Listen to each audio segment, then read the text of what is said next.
All right, good morning, everybody. This is James Morris. And sometimes you get a car that comes into your shop, well, if you're a shop owner, and you look at it and go, this is going to be tough because the car may be towed in and it doesn't start. It doesn't turn over. It doesn't do anything. And you plug your scanner in and you got no information. It won't light up. Ooh, and you turn the headlights on, but you got power. So where do you begin on something like that? Well, only thing I can tell you, first off, you got to be able to get information. So when you go that little connector down there, you got to make sure you got a positive and a negative, and you need to figure out which one's hot and which one's not, which one's your ground and which one is your one that's a power supply. I want to say it's pins 5 and 6, but I may be wrong. But it doesn't matter. The point is, you need, if you're not getting information, when you plug that that to the data link, your scanner or code reader or whatever you got, and you don't get any information, it doesn't light up, it doesn't power up, the first place you go is the fuse panel. That's the first place you go. Normally, if you have, give an example, if you have a Ford or you have a General Motors or you have a Chrysler, that's a pretty good example. And you plug it in and nothing comes up, go to the fuse panel and look where the cigarette lighter is. You'll probably find the cigarette lighter fuse is blown. That's a very common problem. And I've had a lot of people, shops, and get like, how do you find that out? Well, you go to a schematic, you go and you find out which pin is supposed to be hot on your ALDL, that stands for Assembly Line Diagnostic Link or Data Link, whatever you want to call it, which one's your positive and which one is the ground. You've got several pins on there to do several things, but you got one that is 12 volts and you got one that's a ground. And you've got to make sure that they're there. If they're not there, you're not going to power up your machine and get information. So that's the first place. Now, you've got information. You figured out you got a blown fuse. Now you go in there and you got 5 pages of codes. And when I say 5 pages of codes, I had one that came in this week. It was a Ford Focus.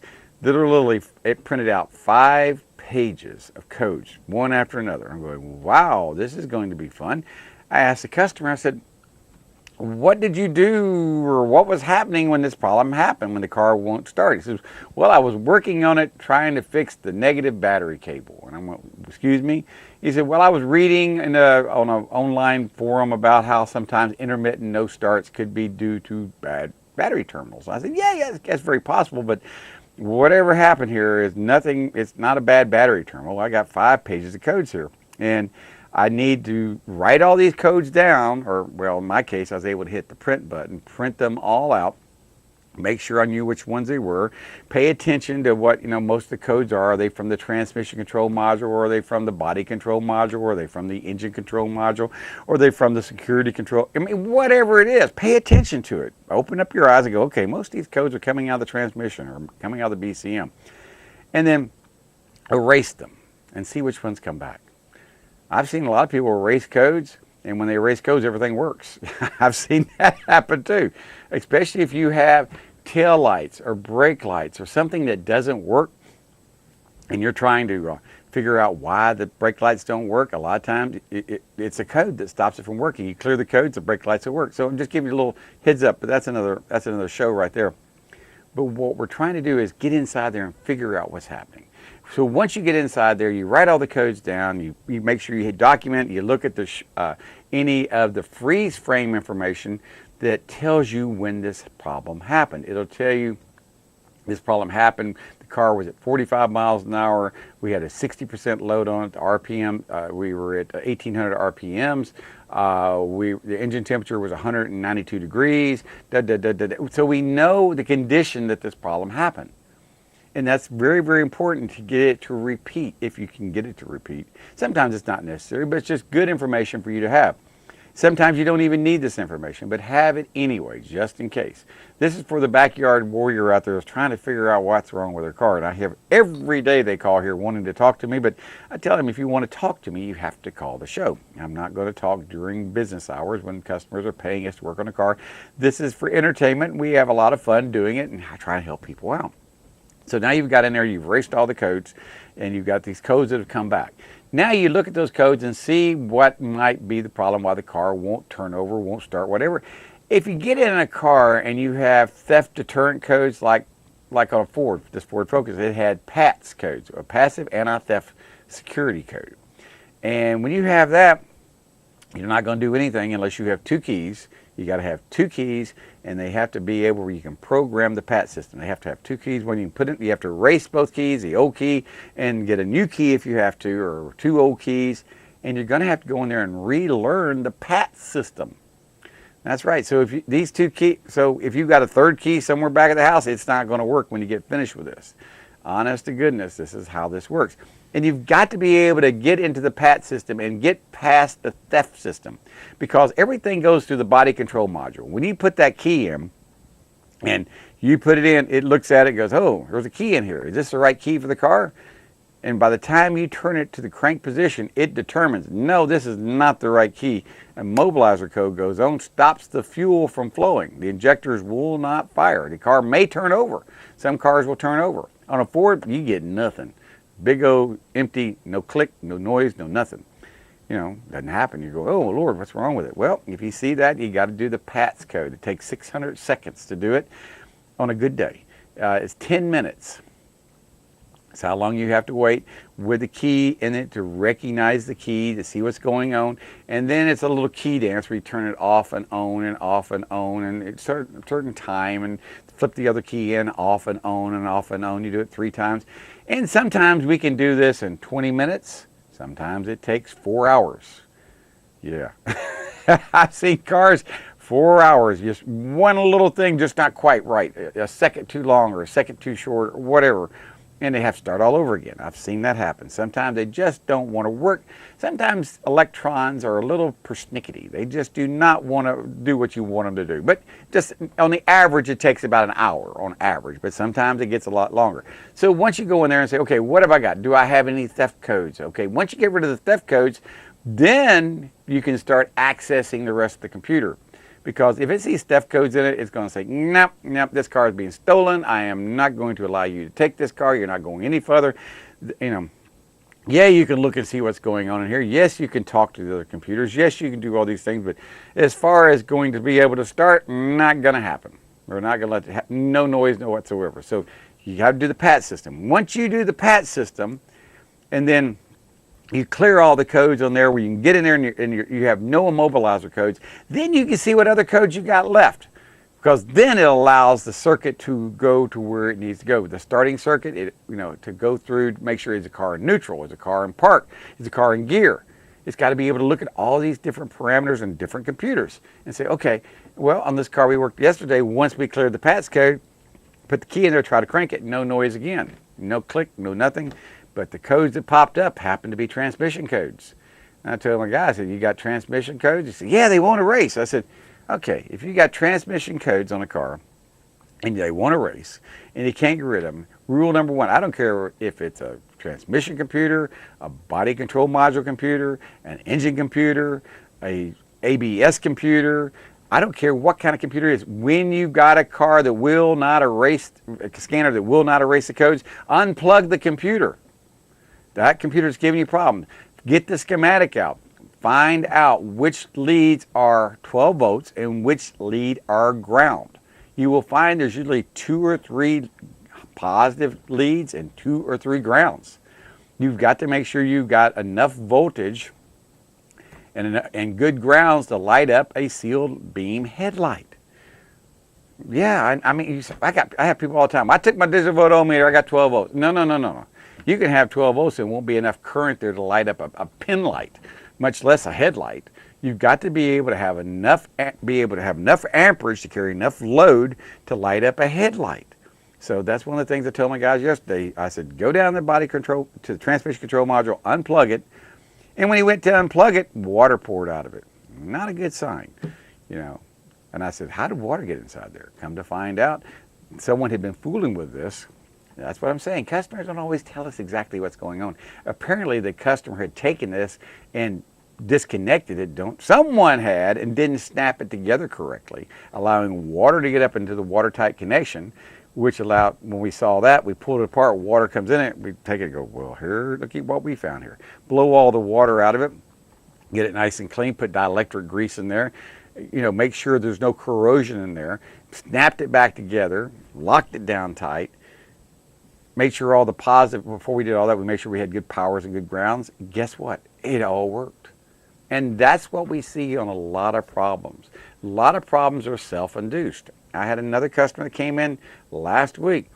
The problem was the truck would not shut off. You start the car up, boom, start the car up, turn the key back to shut off, car's still running. No matter what you did. The customer was having to go out there and pull relays out and unplug the battery to make the car run. Shut the car off. And I'm going, wow. I said, this is unusual. I said, what have you done to this car to fix this? And I said, well, I've done this, I've done this, I've done that, I've done that. I've changed the ignition switch. And so then I stopped and said, okay, what happened before this problem happened? Did you add anything? He said, well, the only thing I've ever done to this car is I put a backup camera on it. But this problem didn't happen before I did that. I went, okay, all right, so it's not the backup camera. And he said, anyway, I took the backup camera out of the circuit. I said, okay, so that's not the problem. So we're sitting here trying to figure out what's going on, and we notice this car has immobilizer codes in it too. And we're going, how does this car have PATS code and it still starts? It thinks it's being stolen. I said, somehow or another, this car is hot wired. This car has the circuit that excites the computer to make it run is staying hot all the time. It won't shut off. I said, so we, like I said, unplugged the computer. Got a schematic out, looked at it, said, okay, we know this wire is hot, this wire is the ground, okay, they're fine. And then we said, okay, we plugged it back in, and we followed the schematic out. Wire number 18, where does it go? Well, we saw where wire 18 is fed power. It comes from the fuse block. I said, okay, we got power, but it never goes away. We plugged it all back together. We can turn the key off and on, and no matter what we do, power is continually going to this computer. Somehow or another, the key is not shutting off. Well, we could unplug the ignition switch and still had power. So how are we getting power? So we pull the schematic out, we see it's back, it's coming from, power comes from the fuse. For battery, fuse, to where it's going, through the ignition switch there. Went and looked at the fuse block. The customer who had put a backup camera in there had wrapped wires around the bottom of the spades and pushed it in the fuse block, and then yanked the wire out, leaving the hidden wire wrapped around it, touching another wire, back feeding a wire constantly, 12 volts that's not supposed to be hot when the key is in the off position. That took a while to figure out, and it was self-induced. The customer paid dearly for it because, it took 3 to 4 hours to figure out what the heck's going wrong with it. When you can see a car that comes in, and don't forget, it took 3 technicians. Three technicians, one to do this, one to do that, and one to do that. The car was from out of town. He came down here. He's in panic mode. I got to get this car fixed. I'm going, oh boy, on a Friday afternoon, you come in at 1 o'clock and you want this car fixed? Hoi vee. Anyway, we'll figure it out. We did.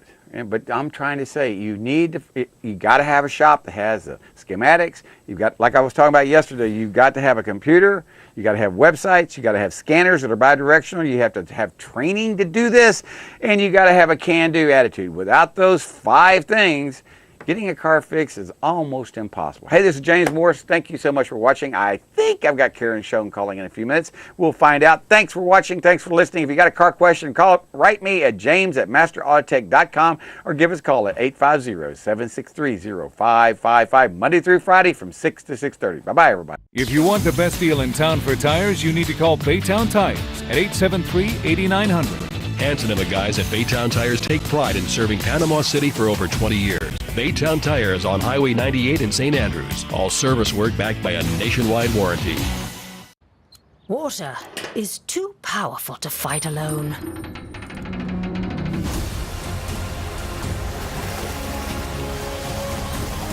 Mr. Router Plumbing. Sink, shower, and toilet emergency drain services. Part of what I'd like to let you know is what we do and how we work our system. Basically, we've got about 700 stocking dealers scattered around the 15 counties here in the Big Bend area of the state. I run a fleet of trucks, vans, and what we call hotshot vehicles to deliver to our dealers quickly so they can help service you as fast and efficiently as they can. Provide timely and efficient service, and we're there to take care of our dealers, who in turn can take care of their customers. All right, welcome back to our Wednesday morning show. There's only 4 more working days till Monday, they say. You're always working. I tell you what, if you're on this earth, you're always working. I got Karen Schoen, one of the hardest working women up there in Washington County, and I think, don't you live in Washington County, Karen?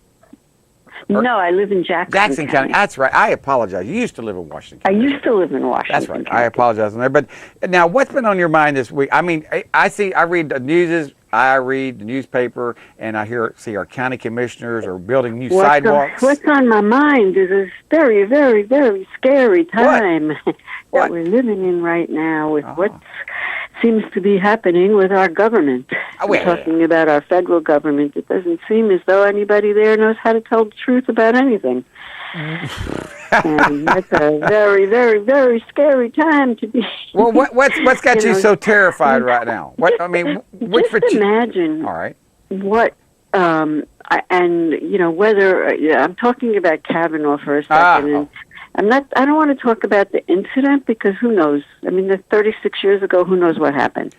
But the fact that anybody can accuse anybody of anything, and it sticks and it ruins your life, whether or not you've done anything. What happened to in America? We are supposed to be innocent before the eyes of the law until we are found to be guilty. Well, we seem to have flipped that one around. Well, yes, we have. I mean, you trust me. Now we're guilty before innocent. Well, yeah. I tell you what. That's what libertarians. I've had a lot of people tell me, a libertarian is nothing more than a Republican that's been arrested. Because once you get arrested, you know what little liberty you have anymore, and that's one of the things I'm seeing out there. People are right. You're absolutely right. Right. And that's one of the things I see out there. Now, I had some people say, libertarians just want to smoke pot. Well, believe it or not. That may have been about 50 years ago. I think things have changed quite dramatically right now. Oh, trust me, there's enough Republicans out there smoking pot to make everybody go. And Democrats as well. But anyway, we're not talking about that. But the point, people have lost a lot of faith in their government. I know that, government seems to do crazy things, even our local government. Every time I turn around, when I see a sidewalk being built, my wife, and I say, look, they're putting a new sidewalk in. She says, you know what that means? I said, yes, they're going to put the sidewalk in, and then 6 months later, they're going to rip the sidewalk back out again to widen the road. That's the first step I have found out in Bay County. You put a new sidewalk in, wait 6 months, rip it out, and widen the road. And well, everybody knows what's going on 77. I used to live in Sunny Hills right off of 77.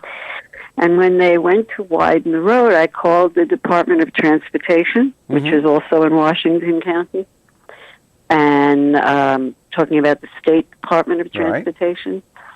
So I asked them if when they put down the road, are they going to put down the cables for communication? And are they going to put down the cables for electricity? And are they going to put down sewer lines? And they said no. Yeah. And I said, let me get this straight. We're spending all of this money to widen the road and make it a 4-lane highway, and then you're not putting down any communication lines, any electric lines, and any sewer lines. How is the area supposed to grow? And what does that mean? He said, well, when we get the order, we'll just rip up the road. That's exactly, because it's not their money. That's right. It's easy to do if it's not your money. That's one of the reasons I ran for county commissioner 2 years ago, because I saw things like that. And I'm sitting here going, the idiocracy, I think that's the word, of, they do the roads and then all of a sudden they go, wait a minute, we forgot to put the piping down below it. We got to rip the road back, so we do it twice. The same thing about sidewalks. They put the sidewalks down, and I asked them, I said, why do y'all put the sidewalks down and rip them off? And they said, well, believe it or not, in an election year, our constituents want to see that we're doing something. They used to say, oh, well, Ms. Schoen, I'm following the work order. And so what we do is I'm just following what's on the paper. I think I didn't hold that. Now, wait a minute. That excuse didn't hold up during the Nuremberg trial. So don't just following orders. No. Yeah. What happened to thinking? When did that get lost? Well, obviously it got very lost. Well, but you got to admit. This reminds me of when I lived in New Jersey. I used to go over the George Washington Bridge every day, and I don't think that there was one day that some lane someplace was not blocked off. Well, so to get it over the bridge was it could be 20 minutes to an hour just because they're repairing something that they repaired 2 weeks ago. Well, sometimes it kind of reminds me of the Jane Hathaway Bridge. Every time I turn around, there's a problem with it. I call it the Jane Hathaway Bridge out there because right now they put a pipeline underneath it, built it into the bridge, and well, now they're saying that pipeline leaks, and they've got somehow or another that was a bad design, and $5 or $6 million later they're going to fix it. And I'm going, wait a minute, it's a lot easier to do with someone else's money. Why didn't y'all do it right the first time? You know? You're right on that one, and hopefully it's not going to wind up like the bridge in Miami. Well, I understand that they're suing the company that did that ridiculous bridge. Oh, yeah. And the woman who was the engineer said, we built the bridge for aesthetics. We didn't pay attention to safety. Whoa, okay. If they built cars for aesthetics and not safety, I'm sure they probably all look like Batmobiles out there, probably. But the reality is, you can't do it. You've got to make them safe as well, or you can't drive them. Yes, but the problem is in San Francisco. They built the San Francisco Bay Bridge that connected to Oakland after the earthquake. Right. The Chinese built it. They brought over their own laborers, and they paid them $12 a day. Don't you feel safe going over a bridge like that? I did not know that. I think I'll stay here in Florida. I had no idea that. I did not know that. Yeah, this was one of Obama's first things, and when he, instead of giving an American company the ability to build a bridge, they gave it to a Chinese company in San Francisco, and the Chinese company built the bridge. Well, speaking of Chinese, okay, I'm changing gears here right now. I have everybody at their panties in the water about the trade war that's starting to take place between China and the United States. And I'm trying to wrap my head around this going, if I'm not mistaken, China already has embargoes against American stuff that's coming over there. And if I'm not mistaken, if I'm not mistaken, we're just putting the same embargo amount. That was the problem in what this is all about and what people don't understand. If we sell a car, American company sells a car in China, aside from having to build a factory in China, the car that's produced gets a 25% tariff. So we're just doing the same thing they're doing to us then. And that's what President Trump is saying. He's saying, look, straighten it out. You want to have a 25% tariff? We'll have a 25% tariff. You want to have a 5% tariff? We'll have a 5% tariff. The goal is no tariff. No tariff. But then China would have to change their monetary system, which at this moment would sink China down below the depths of whatever, which they should be there for the things that they have done. Well, you got a point now. Speaking of, we got a few minutes here. Speaking of economic downturns or whatever, this 10 years ago we were having the Great Recession. It's been 10 years since that. That's what they were talking about, and they're saying that during this time, we had a inflation rate. What was I trying to say? Our inflation rate was 2.9, and so our wage rate was only growing around 2%. So it costs more to live now than it did 10 years ago. And I'm going, that sounds about right. Well, they've been talking about inflation and that there really is not much at this moment, and that appears as though the money, instead of going back to the hands of the corporate few, is actually being dispersed throughout their entire company, and that's what should be happening.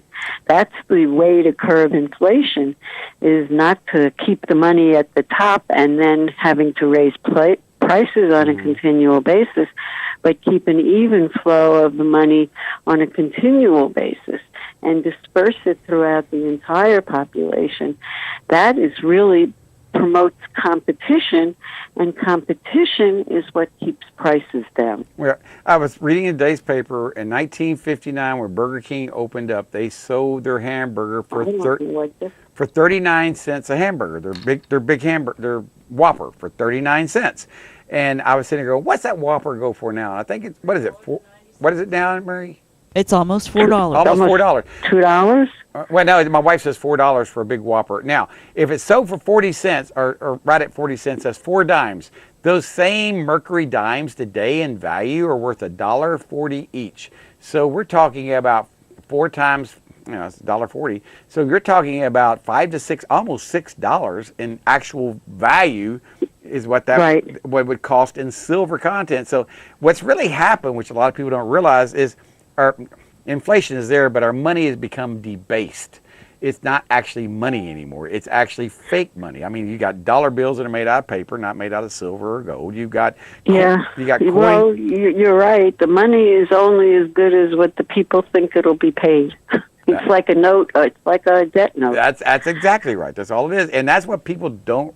I tried to explain to a young man. I saw a Mercury dime at the drugstore, and I said, "That's real money." I said, "This dime you just gave me back is not real money." I said, "Metallurgically, the value of it's only worth about a penny. It's got copper and it's silver coated." Well, the value is again what people will pay. Mm-hmm. I can raise you can raise the price on doing an automobile until you reach a point where people are going to say, "No, I'm not going to pay that anymore." That's right. Well, then the price turns around and comes down again. But as long as we have competition, which is what had been stifled incredibly over the last 20 years, and I'm starting going back with George Bush, with the beginning of NAFTA. Oh, yeah. That's really when when the competition is what drives prices. Competition and the people. The people determine the product. Mm-hmm. If I love your product, I'm going to buy it. Right. If I buy it, you have the right to raise the price until I say, no, I'm not going to pay that price anymore. Mm-hmm. Or you're keeping the prices low because the guy around the corner is going to produce the same thing for less money, so you want to keep your prices low to maintain your client base also. So it's really an incredible balancing act between supply and demand. And sometimes I found out people keep their prices low, and both businesses go out of business because they didn't charge what it costs to keep their doors open. I see mechanic shops like that all the time. Exactly. I got a guy down there. I said, "What's your labor rate?" And he says, "Well, the guy down the street's $100 an hour, and the other guy down the street's $90 an hour, and I slid in at $95 an hour. Get right in between them." I'm going, "How did you figure that out?" And he said, "Well, that's how I do it." And I go, You don't really actually do the numbers to find out what it costs to run your business? I said, you might get more work in there finding out that you only have to charge $87 an hour.